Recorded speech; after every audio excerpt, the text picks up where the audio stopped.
মিনার হতে ভেসে আসে আজানের সুর। সুমধুর আহ্বানে ধর্মপ্রাণ মুসলমানেরা সারিবদ্ধ হন প্রার্থনায়।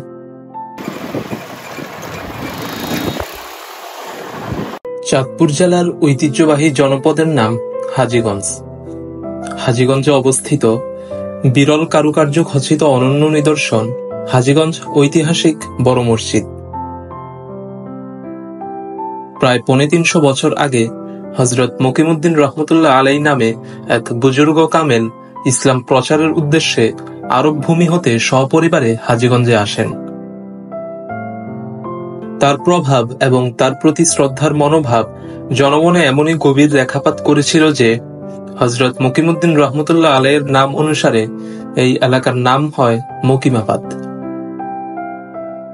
হযরত মকিমউদ্দিন রহমতুল্লাহ আলাইয়ের শেষ পুরুষ হাজী মনিরউদ্দিন ওরফে মনাই হাজী রহমতুল্লাহ আলাই ইসলামী সমাজ সুসংগঠিত করার লক্ষ্যে বর্তমান মসজিদের পূর্ব দক্ষিণ গেটের দক্ষিণ অংশে গোলপাতা দিয়ে একচালা দোকান তৈরি করেন।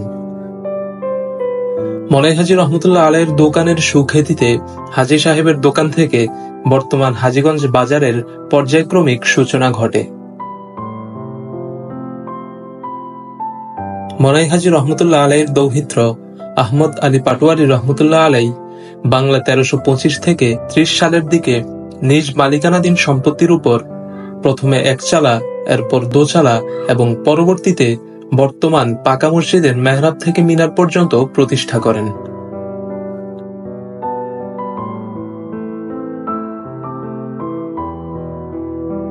১৩৩৭ বঙ্গাব্দে হযরত আহমদ আলী পাটোয়ারী রহমতুল্লাহ আলাইয়ের পরম ইচ্ছায় পীরে কামেল হযরত মাওলানা আবুল ফারাহ জৈনপুরী রহমতুল্লাহ আলাইয়ের হাতে মসজিদের ভিত্তি স্থাপন করা হয়।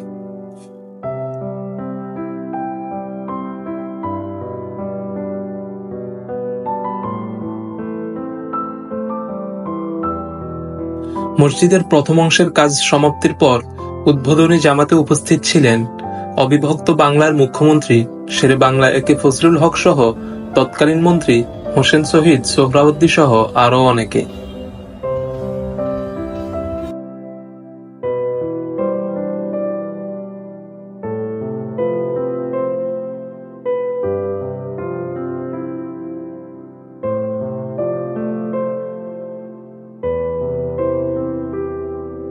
জুমাতুল বিদার বৃহত্তম জামাতের মসজিদ হিসেবে এই ঐতিহাসিক জামে মসজিদটি সুপরিচিত। পবিত্র রমজান মাসের জুমাতুল বিদায় লক্ষাধিক মানুষের সমাগম ঘটে। তখন আশেপাশে রাস্তাঘাট, ভবন এবং ভবনের ছাদ সহ পুরো বাজার এলাকা মসজিদে পরিণত হয়। সর্বমোট ২৮,৪০৫ বর্গফুট আয়তনের মসজিদটি ৭৭টি আকর্ষণীয় পিলার ও ঝিনুকের মোজাইক দিয়ে নির্মিত হয়েছিল।